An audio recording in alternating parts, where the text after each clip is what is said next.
try to project. If you can't hear me in the back, you let me know because I can be heard. An old school teacher, I'm good at being heard. So thank you all for coming out tonight. It'll probably take us about an hour all together. I'll go through some slides first. These will be discussion. I'll be putting up things here that we hear pretty much across the district. For those of you who don't know, I represent 19 counties. I go all the way from Robertson County over to the timeline bordering Kentucky. In the middle of my district, I go south. I go one county short of Alabama. So it's a large area. And what we've tried to do here is pick out things that we hear consistently people asking questions about. And to try to answer your questions there. And if I don't answer them all on the slides, we're happy to just throw things out and answer whatever you might want to talk about besides what I put up here.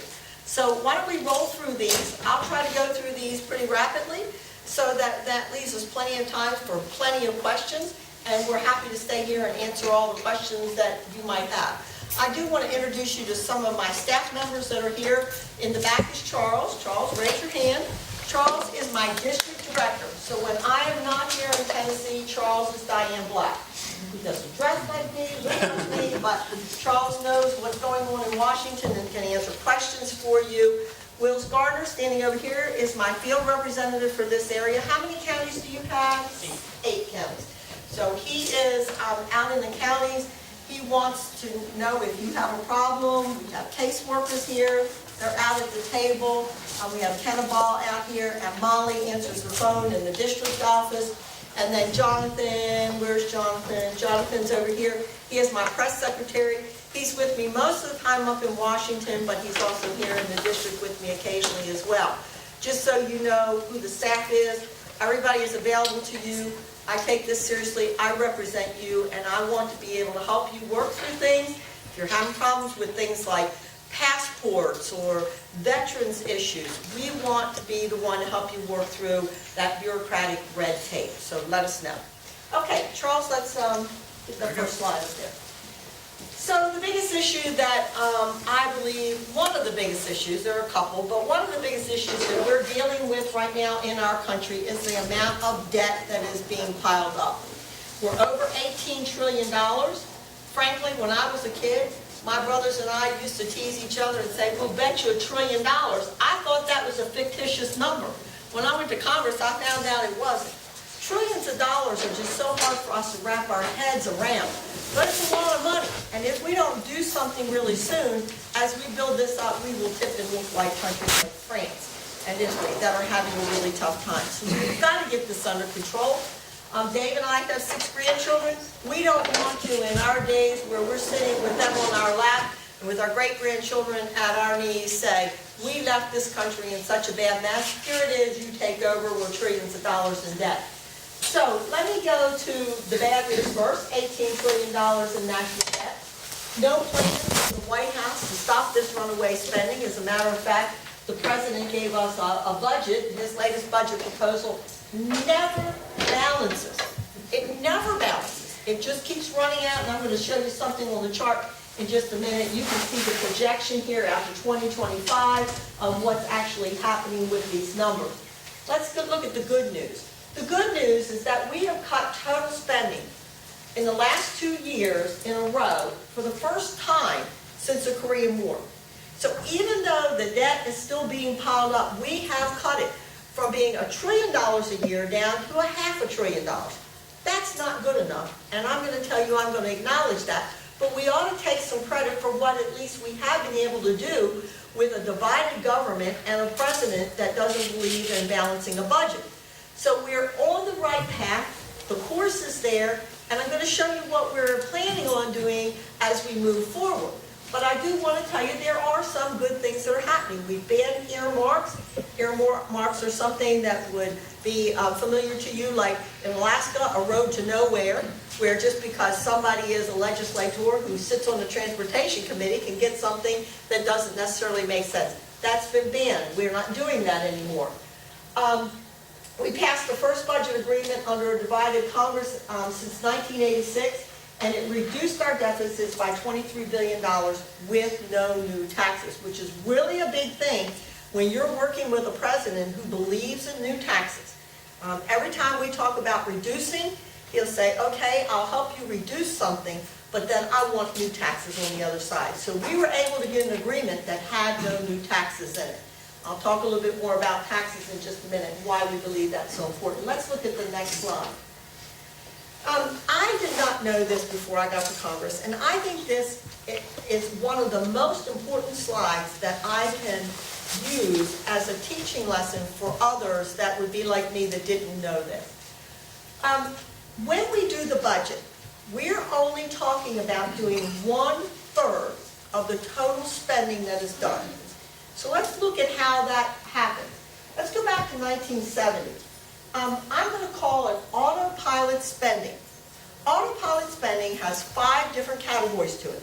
It has Social Security, Medicare, Medicaid, our service on our debt, the interest on our debt, and then all those other entitlement programs such as food stamps and housing and those kinds of things. They are written in law. And the only way you change them is by law. You cannot change them in the budget process. So in other words, I can't say, for let's say a category such as Medicare or Medicaid, we're only going to spend X number of dollars, because I'm on the budget committee, we're only going to spend X number of dollars in that category because we're going to balance our budget. No. That's called autopilot spending. It goes on year after year after year. And as long as someone who applies for it meets the criteria by law, then you're going to pay out of that. The other area that we do the budget on, all the other spending, would include things like transportation, commerce, education, military. All of that is in that category of all other spending. And as you can see, back in 1970, only 42% was actually in autopilot, and what we did the budget on every year was 58% of the total dollars that were spent. Well, over time, what has happened is that autopilot spending side has grown significantly. It now represents 64% of the total dollars that are spent, of the $3.5 trillion is spent every year. So we don't have control over that, because unless you change the law in those programs, those areas continue to grow. And all of the rest of our spending, that's the education, the roads, the commerce, the defense spending, only represents 36% or about 1/3 of our spending. So when you hear us talk about doing the budget every year, we're only really doing the budget on 1/3 of the total dollars that are spent. Very scary. This is the reason why you will hear me say, if they try to take something that is currently in the yearly budget and throw it over into a mandatory program, I am not going to say yes to that, because the more you throw into a mandatory program, the more you get into the autopilot spending.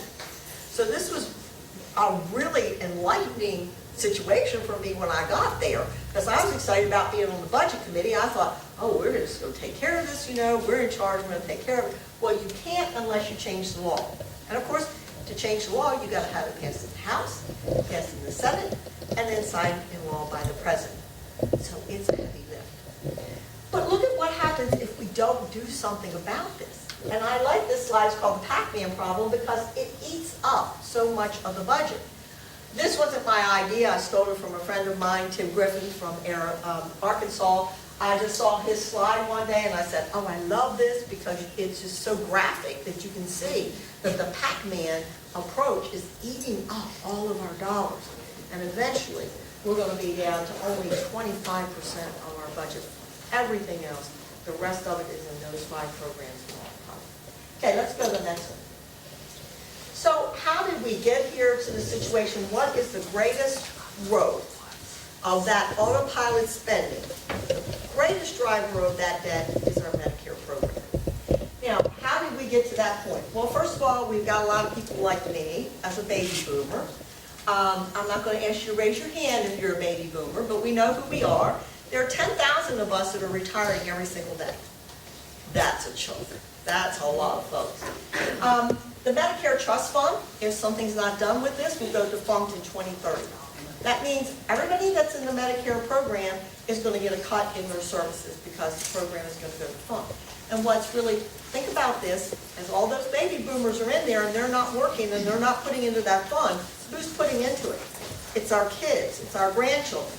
Because our grandchildren and children will be putting into that program and funding all of us that are in it, and it will be defunct so that when it comes time for them to get into it, there won't be anything left for them.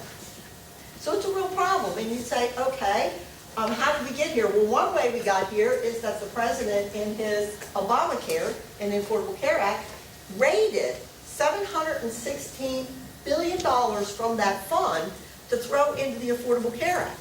So not only was it a problem with it going bankrupt to begin with, now we have $716 billion being taken out of the fund and transferred to help to fund the Affordable Care Act or the Obamacare. So that's a real problem here.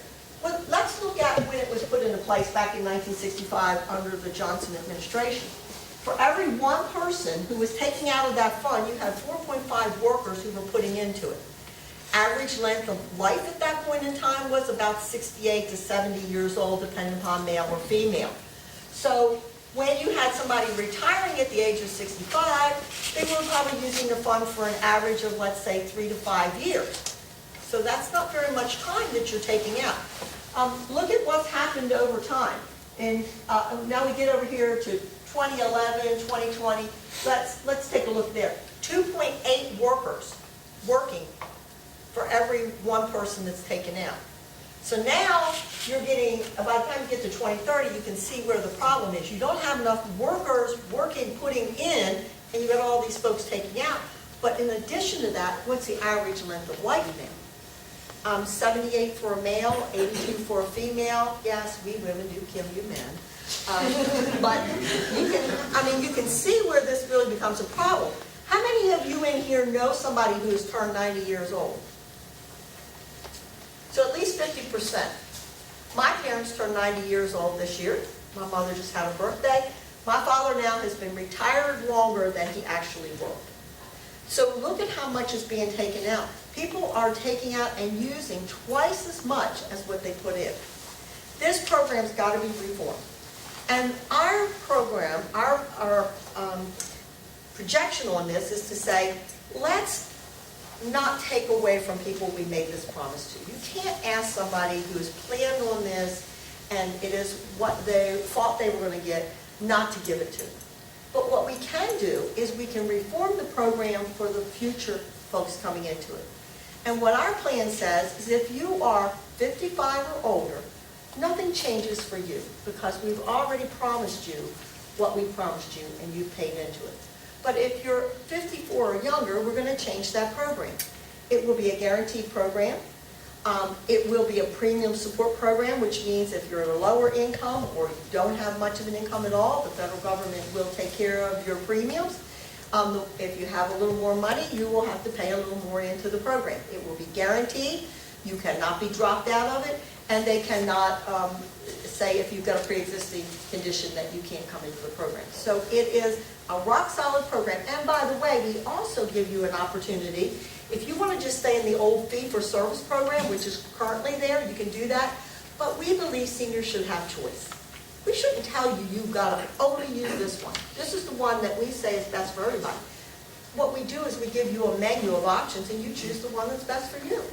If you like one that provides less services as far as medical go, you're in pretty good shape, and you want more of the senior sneakers program, you choose that one. If you're someone who has more medical conditions and you want less of that prevention kind of thing, you choose another plan. But you get the opportunity to make that decision.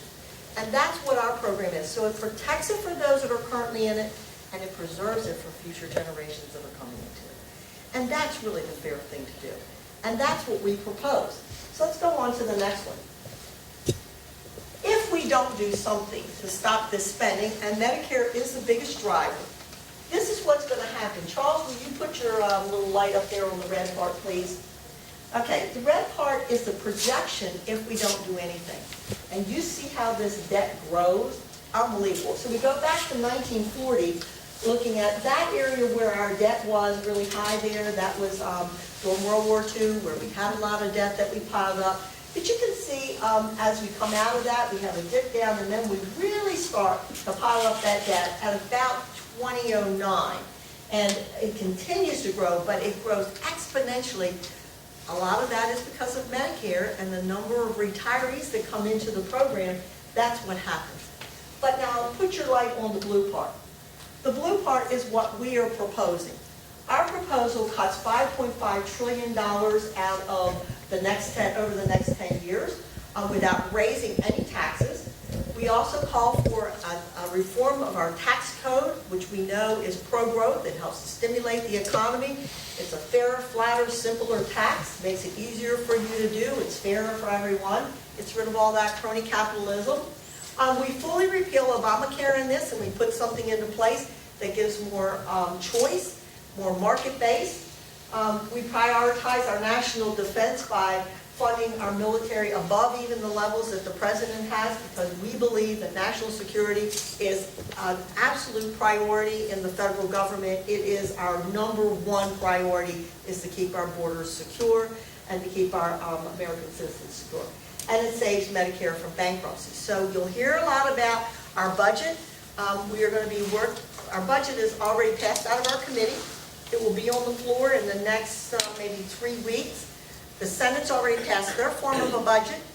What happens when the Senate passes something different than the House? We go into what they call conference committee. You take their budget, our budget, and we come together and agree on what our budgets will be. I was just on a conference call a little bit ago with our committee talking about what the Senate has passed. We do have some differences. We have some things that are alike, but we have differences. So we'll have to reconcile those differences.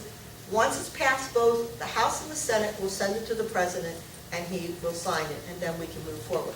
But these are the important salient features of ours to show that we have a plan to reduce the amount of spending, to get us under control, and in 10 years, we balance our budget so we're not borrowing more money, and we begin to pay off our debt. And so we have a bright future for our children and grandchildren. Okay, next one. We all have stories about our Obamacare or the Affordable Care Act.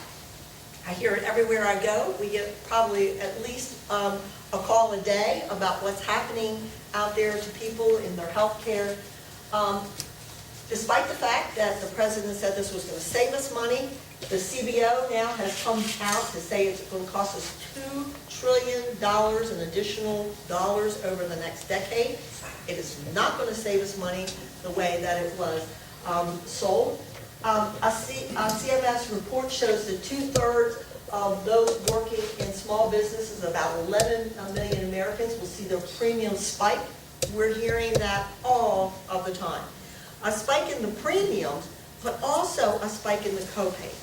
There are some folks that are calling us to say that the copays are so high, like $6,000 before their insurance even kicks in, that they can't even afford to pay for the insurance plus their copays before they ever get anything. So they say they're just going to pay a fine. You know, the fines start this year. If you don't have the insurance, your fines are going to start this year. People are telling us, we're just going to pay the fine. Which, I mean, does this make sense? If they already had good insurance, they've gone into another system where they don't like their insurance, and now they're going to drop their insurance when the idea was to give everybody insurance. And they're not going to have any insurance, and they're still going to be paying. I mean, this is really so sad. It just hurts my heart when we get these kinds of calls.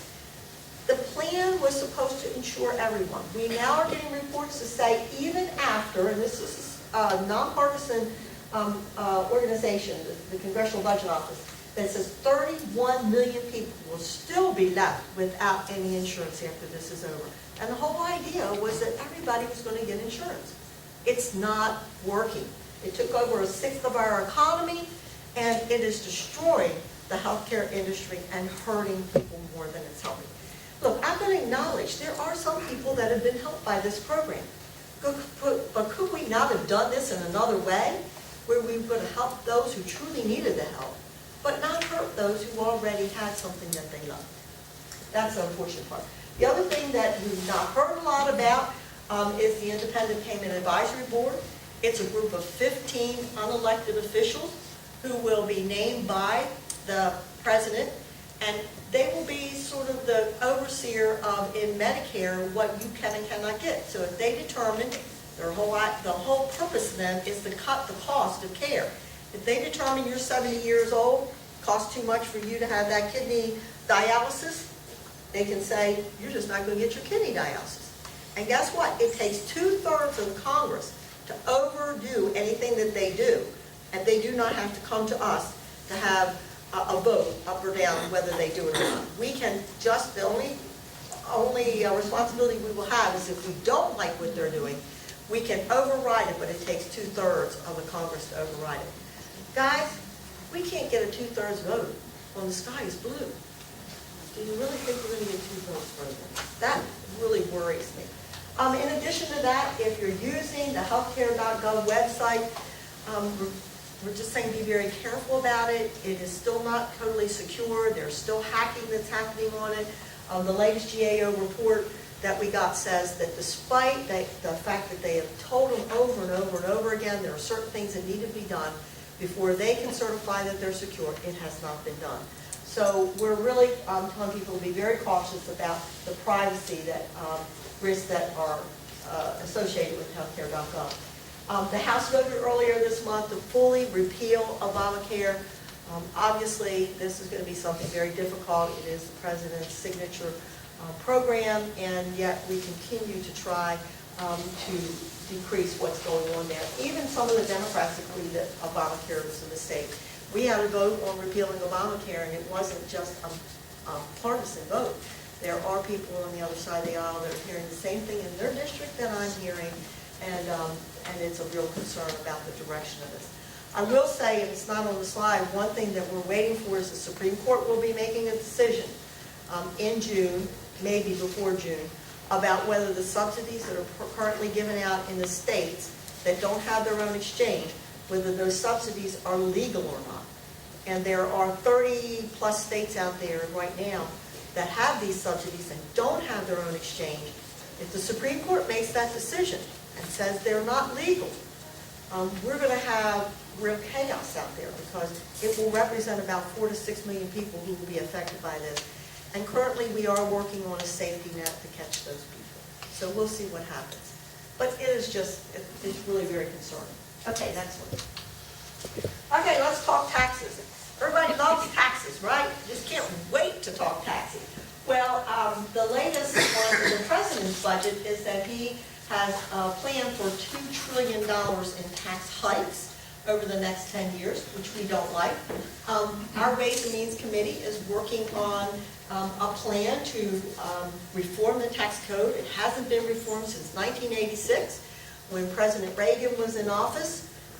My old chairman of the Ways and Means Committee, Dave Kant, says that is 4 times the size of the Bible with no good news. So we did put out a discussion draft last year from our Ways and Means Committee on reforming the tax code both on the corporate side and the individual side.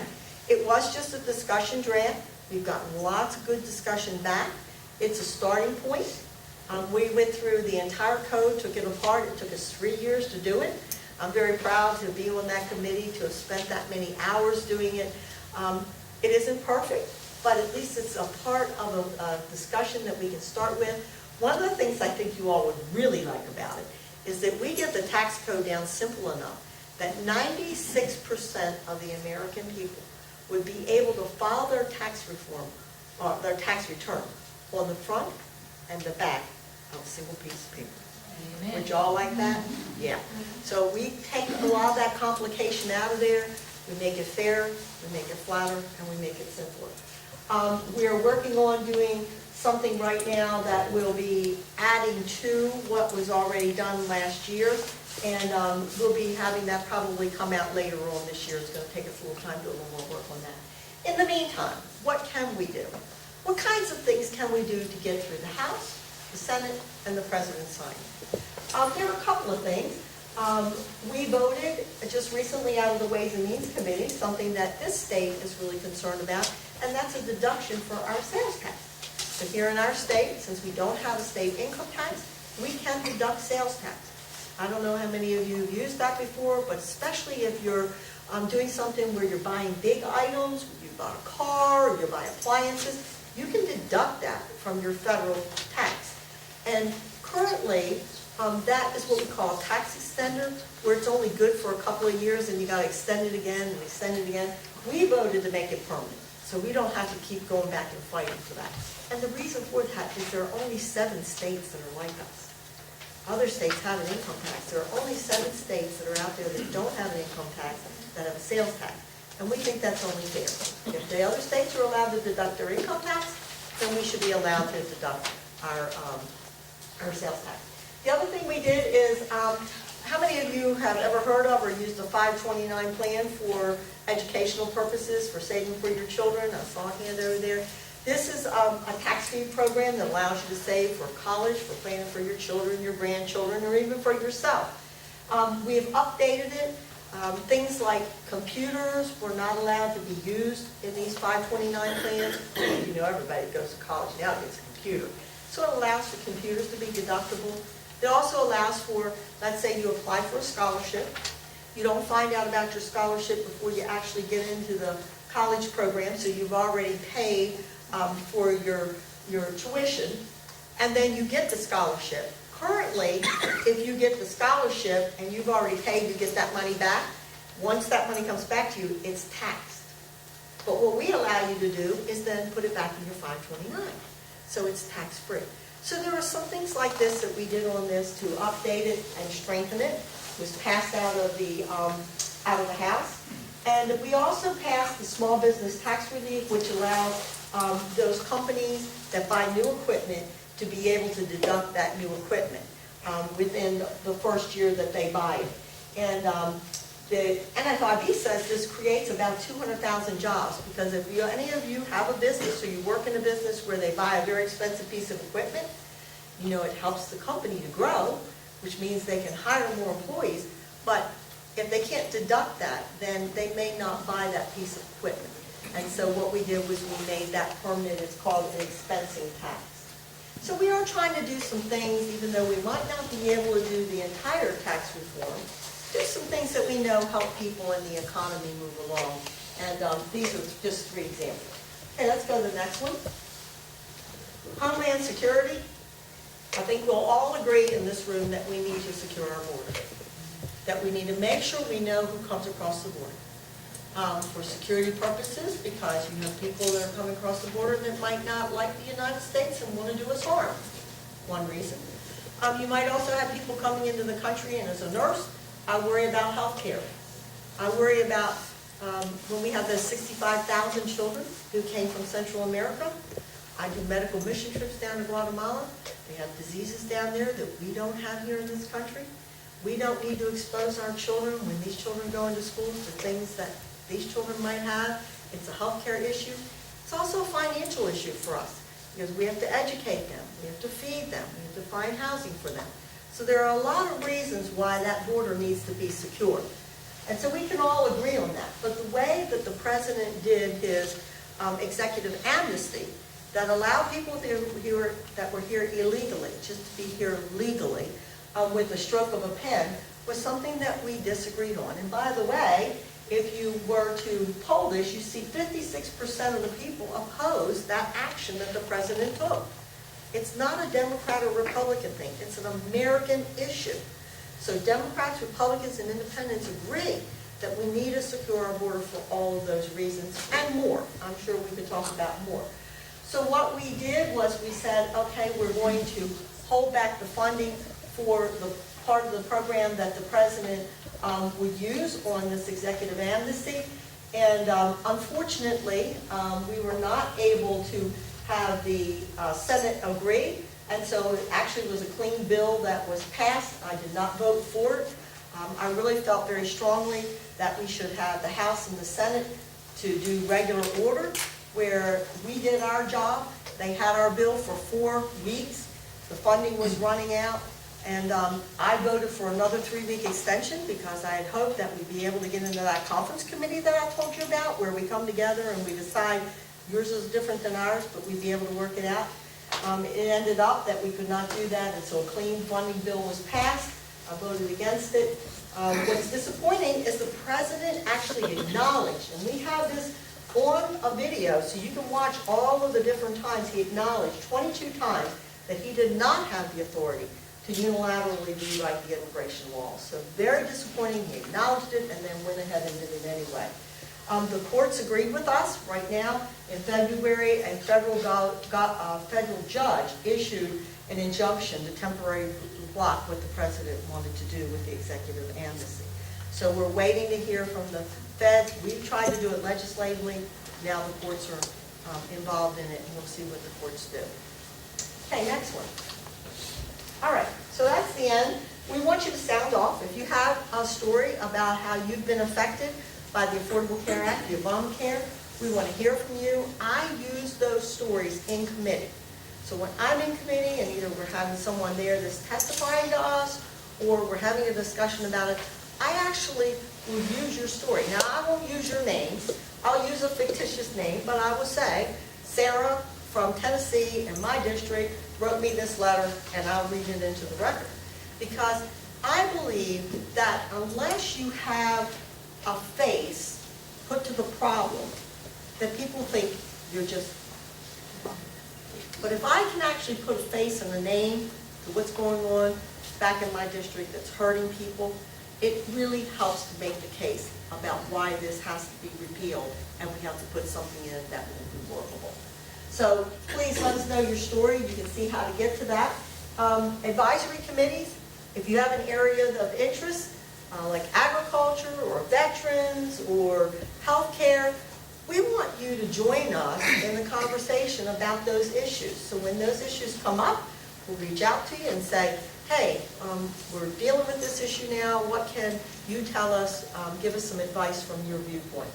And then all the ways that you can keep in touch with me. You can do it by Facebook, which Jonathan is in charge of. We also have Twitter, we have YouTube, and we have Instagram.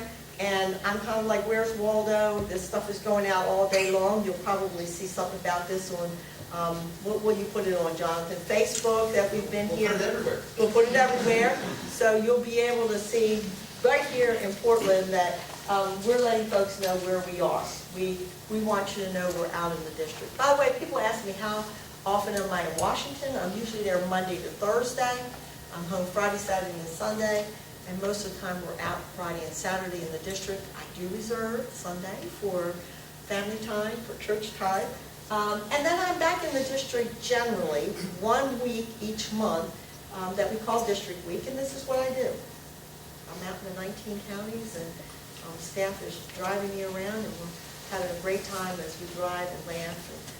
And Bill's and I guess we ought to confess we ate ice cream before we came. That's our dinner tonight. Okay, next slide. This is just how you can reach us. We have an office in Gallatin, which is our main office. We have one in Cookeville, and then, of course, our DC office. So take these numbers down, take a picture of it with your iPhone, so you have this information in case you need us. We want to be here. Ken is in the room now. Molly's in the room. Molly, raise your hand. She answers all the phones and gets you to where you need to be. And Kenna is the caseworker. So I already announced your names when you were outside the aisle. All right, so now it's your turn.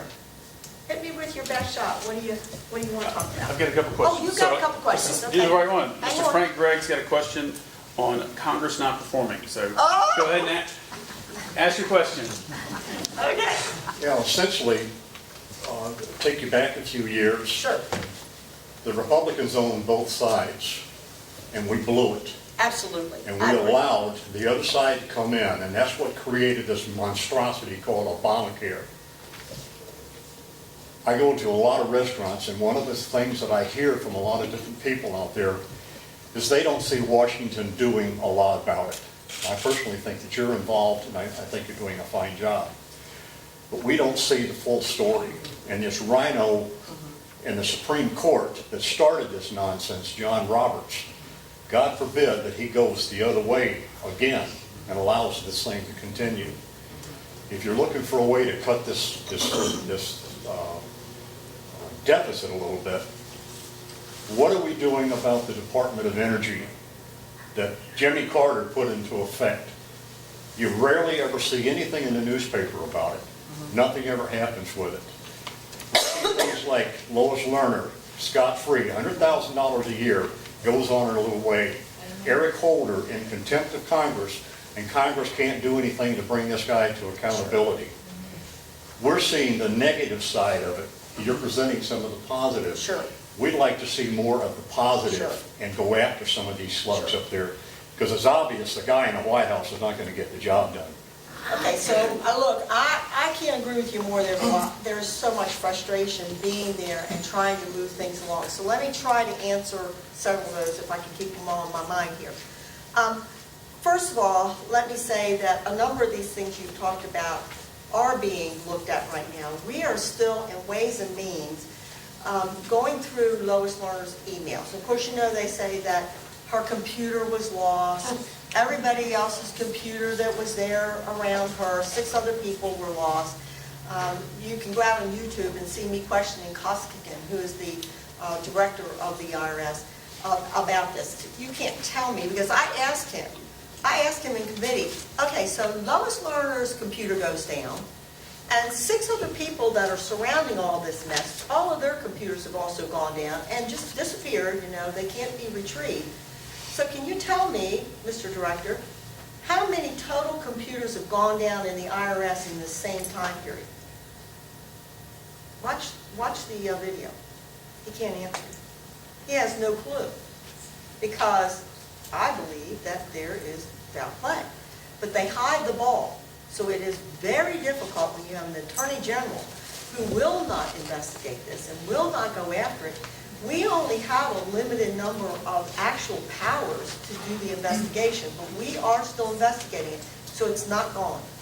Benghazi is another one of those situations where it is not gone. There is a special committee that was assigned by the Speaker that is investigating Benghazi, and you're going to probably see some things within the next several months that come out of Benghazi, because that committee is doing really good work. He's got the right man for the job. Absolutely. Trey Gowdy is absolutely a bulldog, and he is not letting this go.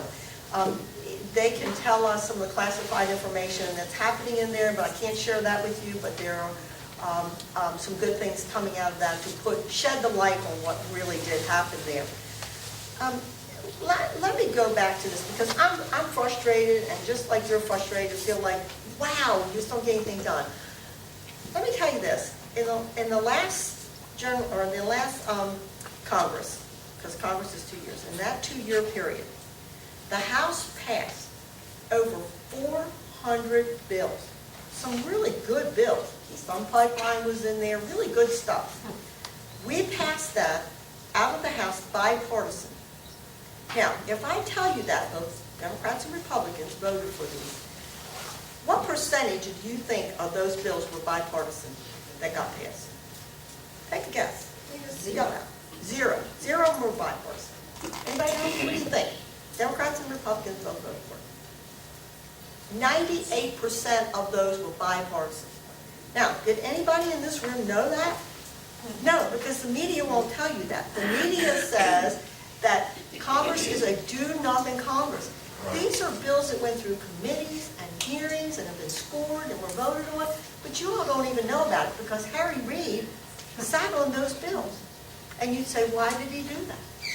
Because just that reason. They wanted us to look like we were ineffective. They thought it was going to affect the election. And what it did is it did affect the election, but it was the other way around. Because those senators that got defeated, you know why they got defeated? Because it looked like they never did anything. In a 2-year period, they passed 6 bills, less than 10 bills, and there were 400 of them sitting on the desk. Now I'm going to tell you something else that will surprise you. Out of those 400 plus bills, 67 of those bills were Democrat-sponsored. The prime sponsor of them were Democrats. So they didn't even take up the bills that came over to them that were of their own party. And that's how much hard work was being done that you all don't even know about. And so it makes us look really bad. It looks like we don't do our job, but we've been doing our job. Now, the good thing about that is there are a lot of good bills in there that they've gone through the process, they've been scored, and we can bring those bills back up and refile them. And they're good ideas that are sitting there. But I'm also going to be brutally honest with you to tell you that I don't expect in this next year and a half that we're going to get a whole lot done. Which is sad, because the Keystone Pipeline in the House of Representatives got a huge vote, and it was a bipartisan vote, and it got such a big vote in the House that if the president vetoed it, which he did, We had the votes to override him. It went to the Senate. It passed in the Senate by 62 votes. It takes 63 votes to override him. 1 vote short of overriding him. But it passed. And it went to his desk. And he vetoed it. I mean, what do? You've got to follow what the Constitution says. This is what the Constitution says. This is how it operates. So it is very frustrating. But I will tell you also that in my frustration, I went back and started reading some of the Founding Fathers. And why did they set this all up this way? Well, this is what Madison said, and I'm going to paraphrase a little bit, but he said, this form of government will only work if you have a moral people and a moral leader. And it's not working. I mean, it's not working. It's very frustrating that it's not working. But we only have so many powers given to us by the Constitution. We don't have powers to do a whole lot with his executive orders. We can pass a bill, and the bill has to go House, Senate, and him to sign it. Do you think he's going to sign away his executive order on amnesty? No. We can withhold funding, which we try to do in the appropriations process, and people want us to close down the country. They say, just close it down. Do you know what happens when you close down the country? Who gets all the authority? The president. The president. We lose our authority, which means he can say, don't put any lights on in Congress, but leave all the lights on in the White House. Because he then has the total authority. We lose all of our authority on the dollars.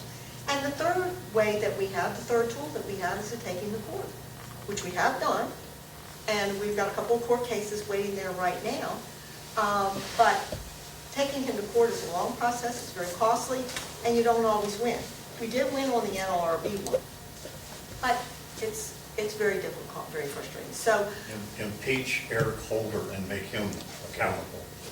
Impeachment is a very difficult, high standard to get to, and I signed on to the resolution to impeach him, but it's a difficult process. Let me just say that. Now that we have 54 members over in the Senate, we still don't have the numbers over there because impeachment would take at least 60. Okay, let me go through these and then we'll get to everybody. So what else you have? Mike, Yeah. he says, Touching on what that gentleman said on accountability, you've got scandal after scandal. No one's ever held responsible, ever. You got emails with Hillary now. I mean, it goes on. Sandy Berger had documents stuffed in his pants in the Hillary, in the Clinton era. Whatever happened to him? I like to see these guys, their brothers, handcuffed and take them to jail. I'd love to see him talk and take him to jail too. But you say that, but you you're shot sitting here and followed. listening to you, but whatever happens? Nothing. Nothing. And I understand your frustration. I really do, No, I don't sir. think you do. Well, You've been polite, I understand that, but we sit back here and we see every day, IRS, Benghazi, NSA, email disappeared. No one pays a price. you've got to If I was follow running the a red law. light, they'd have me in jail tomorrow. Yeah. Well, that day. Look, I am not discounting it. They hide the ball. Yeah. They do not have, But it's your job to find it, and that's what we not do. mine. We put you in power to find it. And you talk about Obamacare. Okay, it was passed under the Reconciliation Act, wasn't it? Well, why, you got the votes now, why didn't it repeal none of that? Well, because we got to go through the budget process. You got to pass a budget before you can do reconciliation. And that is what we're trying to do, is to get this budget through, and the reconciliation will be the repeal of the. Well, is that in the works? Pardon? Is that in the works right now? It's in the works. We've got the budget in our house that's been passed, it's come out of committee. It has to go to the full house. It's come out of committee over on the Senate side, so both of us will have to pass it. We think by the end of April, we will have both of those passed, and we'll be in a conference committee, and that conference committee will have the reconciliation added to it. So, look, I understand the frustration. It's very difficult when they keep on hiding the ball, and we've got to try to find the ball. We don't have an attorney general who should do what he needs to do in helping us to find the ball. He's in their court, and we don't have him in our court with us. So that means that we've got to use a whole lot of ways to try to get to the bottom of this. And Benghazi is one of them, where we set up a special committee. Our IRS folks, our Ways and Means folks, lawyers in there, are doing all the research that they have to do for holding Lois Lerner accountable. But it is a slow process, and I'm sorry to say that, it is really a slow process. Okay. Ms. Genevieve Rice has a question also on accountability. Okay. Where's Ms. Genevieve? Right. Go ahead, ask your question. I'll just say, if you don't mind. I have a lot of questions, but accountability is the main one. Who can hold him responsible? Can the Supreme Court do something about all this lawlessness that's going on? And that's what's in the Supreme Court right now, is the issue on Obamacare. Yeah, I mean, but you know what? The Supreme Court's not always going to find the way we want them to find. Look at, I think, has anybody read the dissenting opinion on the decision about whether Obamacare was legal or not? If you haven't read it, you need to read it. It is only about 10 pages. It is extremely well done. It's very, very readable. And Scalia is the one who wrote the dissenting opinion. And you will see in there that when Roberts got to the point where he did in making his decision, it was very convoluted. But read it. It's very interesting. Well, who holds him responsible for following his oath of office? I mean, he's breaking every oath that he So are you talking about his executive orders? well, no, when he was sworn into office. And To uphold the Constitution, to enforce the laws of the land. He isn't doing that. Well, So, if you're talking about executive orders, executive orders are a very vague thing. Anybody know where executive orders come from? Are they in the Constitution? Executive orders come from Article 2, Section 1, the President's powers. Very first sentence. The President is the executive of the country. Period. There is nothing else there except for that one line. There are no limitations. There is no further guidance on what you do if they use executive orders. There is nothing. That's where executive orders come from. this could send us into a one-man operation. It could. There are so many things that have gone away from what our Constitution was meant to do, and what our representative government was meant to do. I mean, we could sit and have a whole day seminar about how we have moved away from where our founding fathers wanted us to be to begin with. All of these agencies that have been put into place, it was mentioned, the Energy Department and EPA and all of these things. What has happened with all of that is you have moved the power away from Congress and you've moved it into the executive branch. Now you've made the executive branch, rather than being an equal part, you've given them a lot of power. And that didn't happen overnight. That happened with Nixon putting in the EPA, the Energy Department coming by Carter. All of that has really shifted so much of the weight of the equalization of the balance of powers. And so, look, if we were really to talk about how far we're away from what the Constitution really meant us to be in the balance of power, we could spend a whole day talking about that. Now, can we reverse that all at one time? No. But I am really hopeful that our next president will recognize, and we're all seeing the results of what happens when you're out of that balance, that we have got to start shifting some of these things and saying, let's put the EPA back to what it was really meant to be. It was supposed to be an advisory organization, where it would say, okay, this isn't being done right, you need to correct it. Now it's all about penalties. It's all about making money. Can we get rid of any of those? I think we can. And I will reflect back on our last election with Mitt Romney. Mitt Romney had a committee that was looking at all of these things and how we could slim down all of these agencies and get back under more control. Of course, he didn't get elected, and I'm hoping maybe he lets some of that go for the next president to use. But a lot of work was done on that prior to the election, thinking that once he got in there in like the first 120 days, we would be able to do a lot of good work and cleanup. All right, Mr. George Janikowski, this question on the UN. I didn't really have one, but I'd like to ask it anyway. Okay. I'm more concerned about what's happening with the United Nations. There was a movement many years ago to get us out of the UN and all the problems that's associated with that. And so some of the things we're talking about today are problems. There's so many problems in government, there's no way we can just, everybody here knows in the accountability situation, but there's other things that are coming onto us that are not yet law, that it seems to me that if we're lawmakers, we ought to be able to curtail or stop. And some of the things that's coming through onto us by the UN, or the trade pact deals going on like NAFTA several years ago. And now we're talking about the transatlantic investment partnership and a Pacific partnership and things like that that's slowly destroying our country.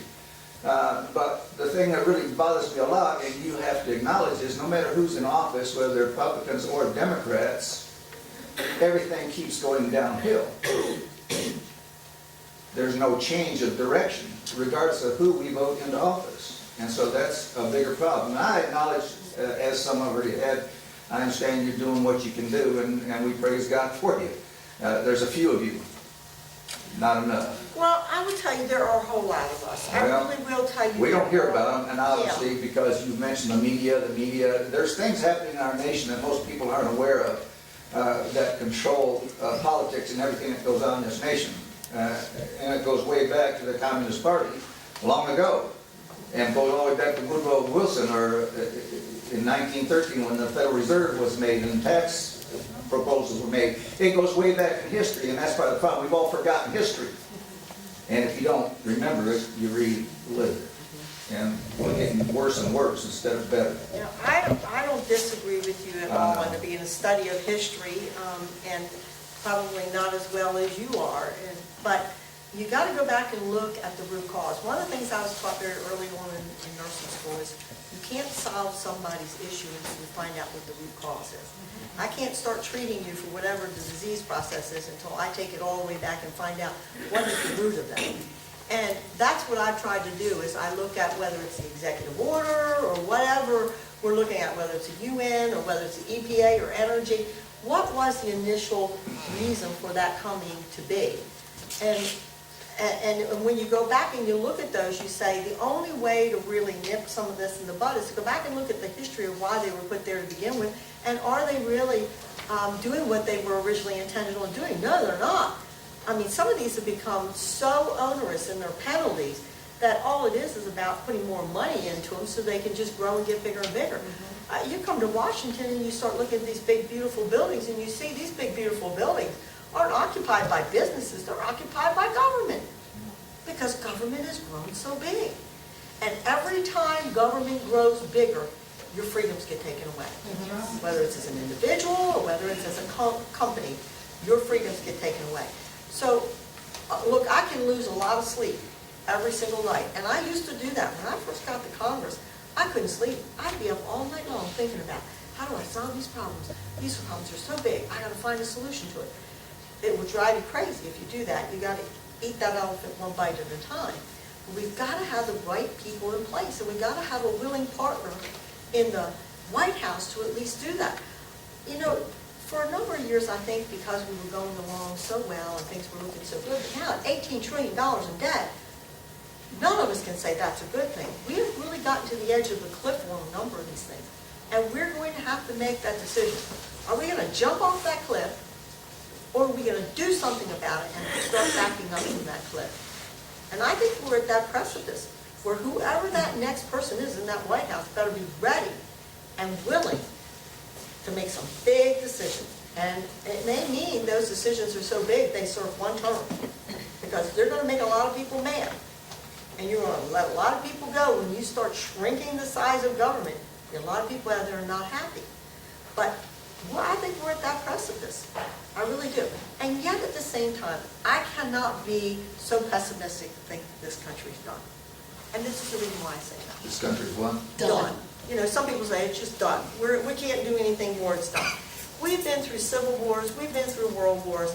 I don't believe this country is done. I still believe we've got an American spirit here, and I'll tell you, as I traveled around this last week, I was in North Africa, in Tunisia, where they had that killing over there in the Bardo Museum by the terrorists.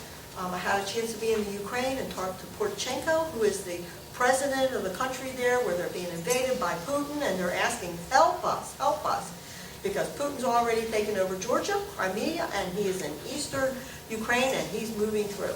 And then I got a chance to be in Berlin and speak to the Department of Defense folks there, the defense minister, and again in Paris, and talk to them. And this is what I hear no matter where I go. America is still the leader of the free world. You still are still the people that we look to. And I'm going to tell you, we got beat up pretty badly, saying we're not happy with where the administration is going on things like the Iranian deal. We're not happy with not naming the enemy of the ISIS as being radical Islamists. They're not happy with a number of things that are going on. Of course, I have to be very careful. I don't want an international incident while I'm in one of these foreign countries. But we're still the big dog. And if we can just get somebody in that White House where they understand that there is money out there to flood back into this economy. There are companies that are holding billions of dollars offshore because they're waiting for a change in the tax code. They don't want to bring their money back here. We have a tax rate in the corporate world of 35%. The next one down underneath of us is at 25%. Why would you bring your money back to the United States and pay 10% right off of the bat? People are moving out of the country because of what we're doing. We're killing ourselves. All we have to do is bring the tax code or the tax rate down. You get them to move back in the country. They unleash that into the economy, and the economy starts to boom. We see jobs come back. We see wages grow. This country is still the big dog, and it can happen. We're hurting ourselves with our own policies right now. We just need somebody in there that understands that and makes some of these hard decisions. So yes, there's frustration. I understand it. I'm frustrated. There are a lot of days where I think 98% of the time I'm like, yeah, I'm going. But I will tell you, I get worn out. About 2% of the time I think, maybe I ought to be back in Tennessee with my grandchildren, where I can watch them play baseball, where I can go to their school plays. But I stay because I believe in this country and I believe in its future. And I do think we can turn it around. So, do I think it'll happen in the next year and a half? No, I don't. I wish. I really thought the Keystone Pipeline would do it. Right. I thought he would back down and sign it and let that open up and unleash. 42,000 jobs will be formed the very day he signs it. But it didn't happen. So, I don't want everybody to be so discouraged that you think there's nothing good going to happen. Because I believe there will be. Okay. I've got one more. George, got one more, and I'll... Yes, ma'am. So Stephen Puckett has a question on pro-life issues. All right, I'm over here. Oh, okay. But, it's good to see you again. Good to see you. My question for you is, I've seen your bills about defunding Planned Parenthood, which, as a Democrat, I'm saying is a good thing. So hopefully they won't excommunicate me. But one of the questions that I do have is, what are you doing to promote an economy and a culture that rewards a woman's choice of choosing life? The women who are pregnant, they don't know what to do, and they choose life. How are we rewarding them? How are we building an economy that doesn't promote abortion? I'm not sure I really understand where you're going with that. Are you talking about there being crisis pregnancy centers that give women who have that very difficult decision to make some support mechanisms? Is that what you're talking about? I think it's funding them? Support mechanisms, but also things like, making it so that they're making enough wages that they know that as a single mother they can make it. Oh, I see. Things like that. I see. Well, the economy's got to turn around in order for everybody to be able to make it. And single mothers are being hurt the worst by this Obamacare. Do you know the group that gets hurt worst by it? Is that single mother group.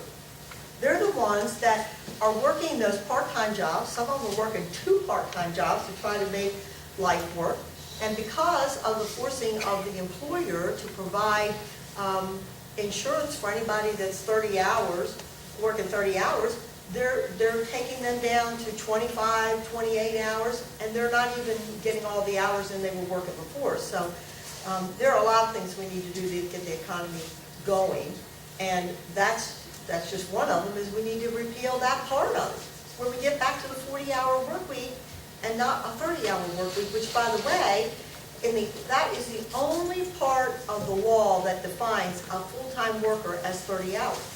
Everything else in the Labor Department is a 40-hour work week for a requirement of what you have to do for a full-time employee. So we need to equalize that and take that back up again, and that bill is passed out of the House whenever the Senate can go in there. But thank you for your question. Okay, so, So this gentleman and the blazer. and I had someone over here, did I have someone over here? And then gentleman from your shirt. So Okay. who wants to go So, first? who's- Well, I was just Let me wondering, see if I can be faster.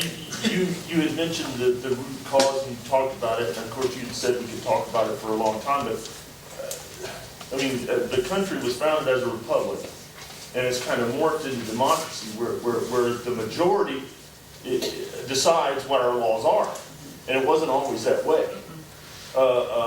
When they got rid of the permanent standard, now they just pretty much, whatever the majority says goes, and of course, who is hurt when the majority makes all the decisions? It's the minorities, of course. And, I mean, there's just no way without putting, you can't take the harness off, or the horses all run in different directions. We have a lot of diversity in this country, which is great, but diversity without direction only leads to division. And we got rid of that harness, we got rid of that direction in the early 60s, and they immediately started killing babies in the womb, immediately started with homosexuality, and now the majority has decided that in 2 states they're going to smoke dope. I mean, where is it going to stop? It's not going to stop until we put the permanent standard back where it was and become the republic again, instead of letting the majority, whatever they may be, run things. Look, I don't disagree with you on the direction that things are going. That's very worrisome to me, but I will say this to you, that we are being overrun by a minority with a big, big voice. That's right. And we're being intimidated by that, and we shouldn't be intimidated by that. We've got to stand up and say, we don't believe in this, and feel comfortable with being able to do that. And religious freedom is a part of that, where our religious freedom is being taken away from us and being poked at and pulled at. We've got to stand up and make sure. Do you know we wouldn't be in this situation today if we'd have had the 2 million Republicans, conservatives, get up and vote in this last election? Amen. We've got to get out of the pews and to the polls. That's right. And I stole that from my husband, but it's right.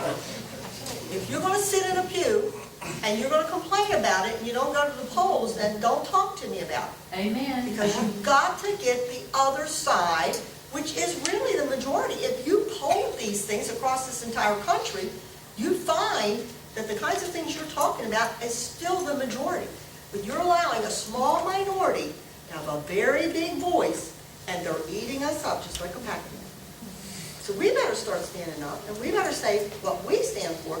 And you're going to get damned for it, and you're going to. Oh.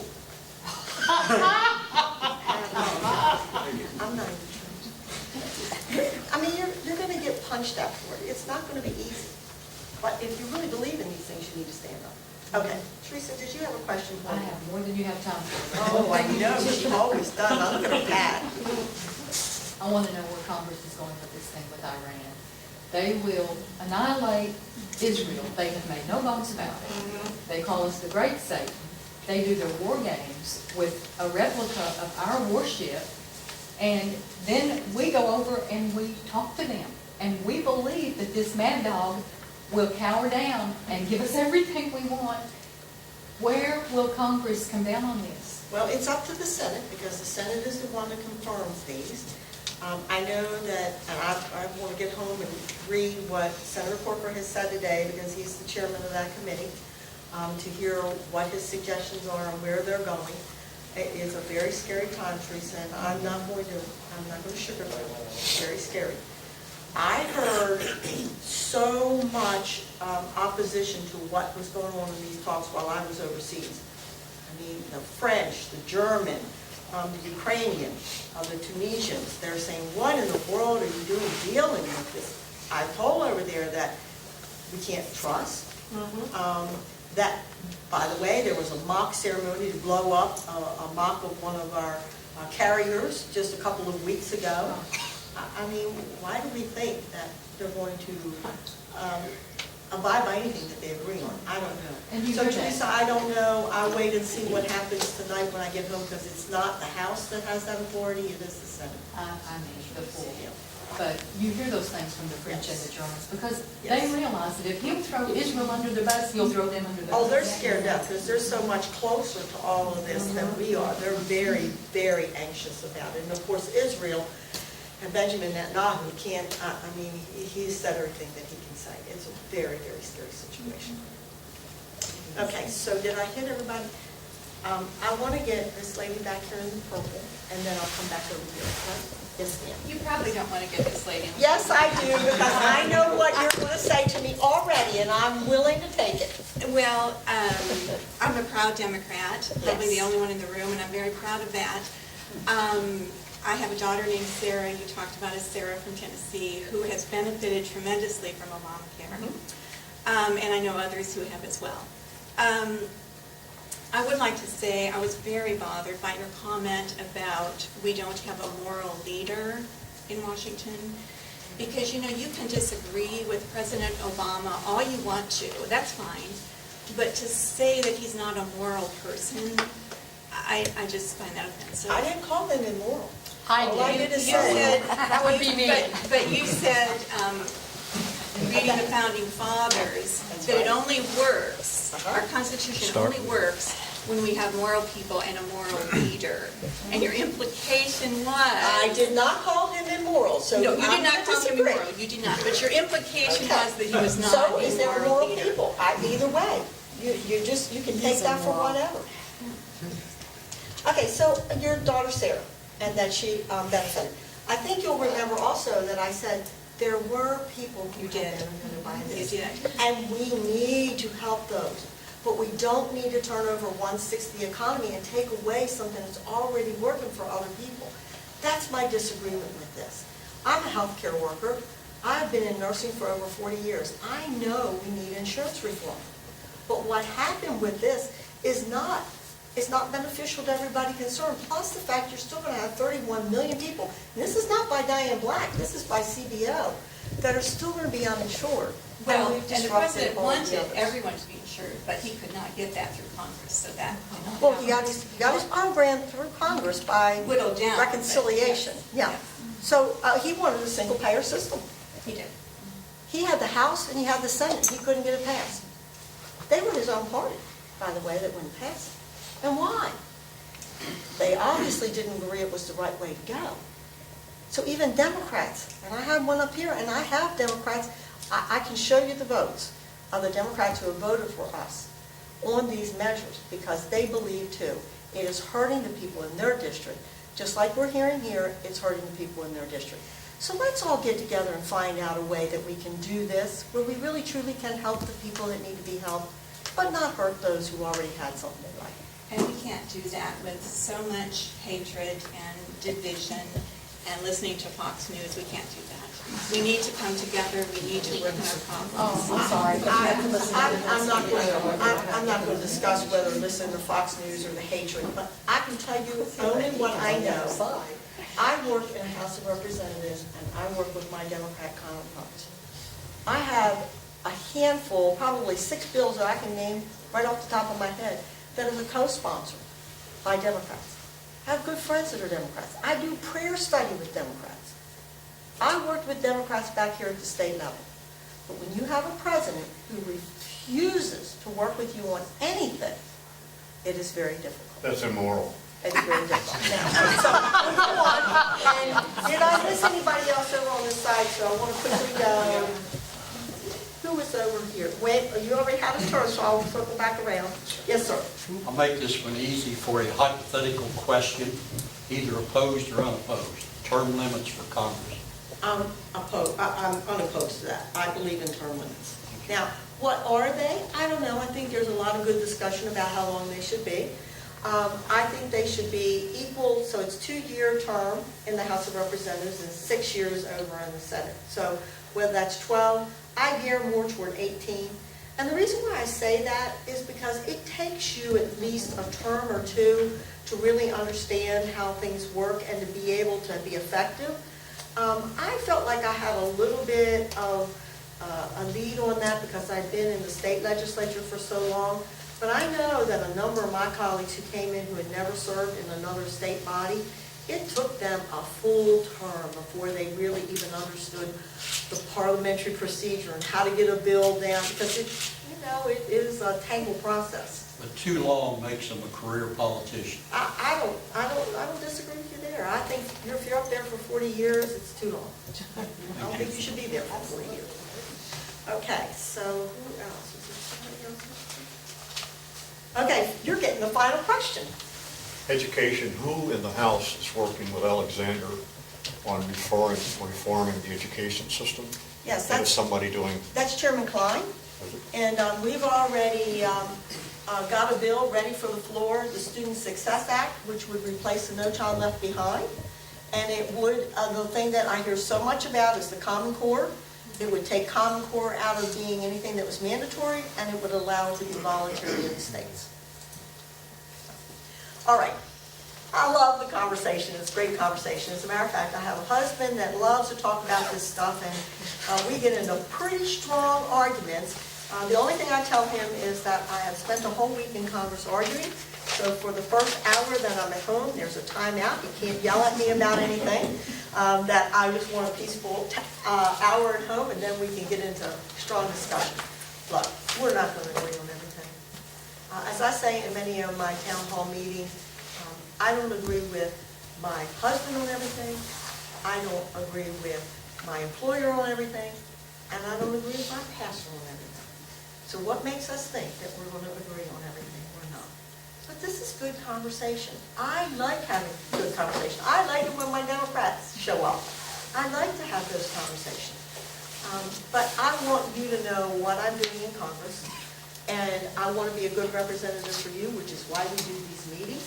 We want to hear from you. We're giving you all the contact information.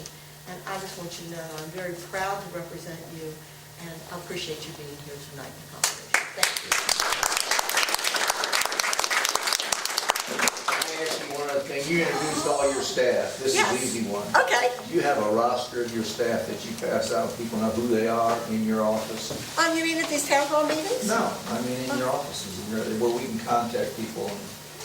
You know what, Charles, who is my We don't have a printed up roster, director, but I can get you but one. we'll get you one. There you Yeah, go.